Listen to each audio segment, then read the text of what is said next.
All right, here's a good one. Hit play real quick. Hardest sport in the world to play is hockey. Why is it the hardest sport, would you say? Oh, because the athletic ability that you need to play, you do all, so take a football player, baseball player, basketball player. Everything they do, they hold the object of the game in their hand, and they're doing it in shoes. We remove the object of the game with a stick, and we put skates on. You can win a gold medal in the Olympic in 2 disciplines for skating alone. We expect our players to do it as a matter of course. And then you make it full contact, so you can't just be good at it. You got to be fearless too. It's the hardest sport in the world to play.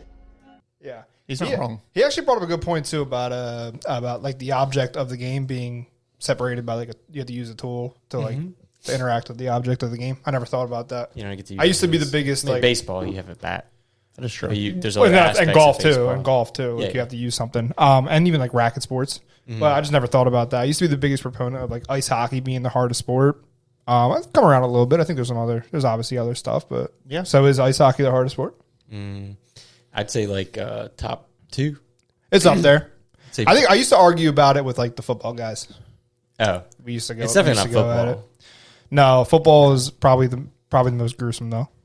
Yeah, Well, it is. But like, there's guys like Because it's constant hitting. not the most gruesome. Obviously, there's like MMA and stuff. that's what I would say Yeah. would be the top. Boxing would be one, and I wasn't MMA. including that when I said that. I meant, like contact sports. Oh, okay, gotcha. Football's crazy, but and There's like just so rugby many too. stories of football players that like they were wrestlers and then they went to college and was like, oh, I'm gonna play D1 Yeah, just because I'm yeah. a huge human and I'm technical. I'm a lineman or like an edge rusher. Well, or they can learn the techniques of how to block and stuff. I feel like basketball has like the best athletes.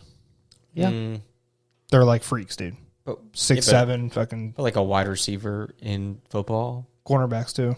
cornerbacks is just like a cornerback's like a wide receiver that couldn't catch the ball, right? Yeah, yeah. But it's hard to do, obviously, when you're defending those guys. There's a lot of crossover with basketball and football, so kind of the same athletes. The thing about ice hockey though is you have to learn how to skate before you can do anything. Like skating has to be second nature before you can even get good at the game. Yeah, we talked about this before because that's like the one thing that I think about the most, and that's like you shouldn't have to think about skating before you have to. It has to be something else. completely second nature before you get it. Before you It's awful. before you can start to master anything else. Yeah, then you got to get good at stick handling. Then you got to get good at shooting. Then you got to get good at the actual The IQ of the game. playing the game itself. Yep, Exactly. Yeah, That's why I think it's really the learning curve is extremely difficult. there's so many levels to it. Yeah. So, all right. Well, I guess you got a bit. I do. Tom. It's All going right. to play nicely off of this.